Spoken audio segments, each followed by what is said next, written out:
할렐루야, 반갑습니다. 오늘 말씀은 요한복음 2장 1절에서 12절 말씀을 가지고 가나에서 열린 결혼식이라는 말씀의 주제를 가지고 말씀을 나누도록 하겠습니다. 우리를 구원하시기 위해 이 땅에 오신 예수님께서는 30살쯤 되어서 하나님 나라의 복음을 전하시기 시작하셨습니다. 그리고 제자들도 세우시고 그들과 함께 다니셨습니다. 오늘 예수님께서는 가나라고 하는 한 지역의 결혼식에 초대를 받으셔서 제자들과 함께 그곳에 가시게 되셨습니다. 결혼잔치는 아주 흥겹게 진행이 되었고 거기에 모인 사람들은 참으로 즐거웠습니다. 또한 예수님과 제자들 역시 아주 즐거운 시간을 보내고 있었습니다. 그런데 한참 잔치가 흥겨울 때에 그 잔치에 없어서는 안 될 포도주가 다 떨어져 버렸습니다. 포도주는 이 잔치에 없어서는 안 되는 것이었기 때문에 종들은 어쩔 줄 몰라서 당황하고 있었습니다. 이때 이것을 본 예수님의 어머니 마리아는 급히 예수님께 가서 말을 합니다. 이 집에 포도주가 다 떨어져 버렸구나. 내가 좀 도와줘야겠다. 그러나 예수님께서는 어머니, 아직 제가 사람들에게 나서는 것은 때가 아닙니다. 라고 이렇게 고백하십니다.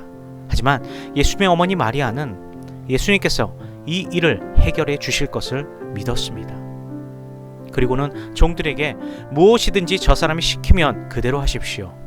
그냥 시키는 대로만 하시면 됩니다. 라고 말을 하게 됩니다. 예수님께서는 사람들이 밖에 나갔다 오면 손과 발을 씻기 위하여 물을 받아두는 6개의 항아리 앞으로 가시게 됩니다. 그리고는 종들에게 이렇게 말씀하십니다. 이 항아리에 물을 가득 채우도록 하십시오. 이 말을 듣고 종들은 예수님께서 시키는 대로 그 항아리에 물을 가득 채우게 되고 예수님께서는 종들에게 이렇게 말씀하십니다. 자, 이제 이 물을 떠서 오늘 잔치를 담당하고 있는 사람에게 이 물을 갖다 주도록 하십시오. 라고 말씀하십니다. 종들은 순간적으로 의아해했습니다. 하지만 이 마리아의 부탁을 생각하고 예수님의 말씀대로 물을 포도주 그릇에 담았습니다.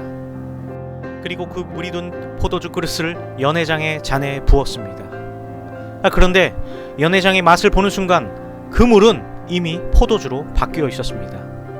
연회장이 신랑에게 말을 합니다. 아니, 대부분 사람들은 잔치 처음에 좋은 포도주를 내고 사람들이 좀 취하고 나면 좋지 않은 포도주를 내어놓는데 자네는 마지막까지 이렇게 좋은 포도주를 남겨놓는구려 라고 말을 합니다. 연회장도 신랑도 이 포도주가 예수님께서 물로 만드신 포도주라는 사실을 알지 못했습니다.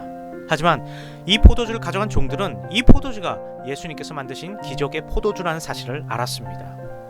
이렇게 예수님께서 물로 포도주를 만드신 기적을 행하신 것을 본 제자들은 아주 놀라게 되고 이 물로 포도주를 만드신 기적은 예수님께서 첫 번째로 행하신 기적이기도 합니다. 말씀을 정리합니다.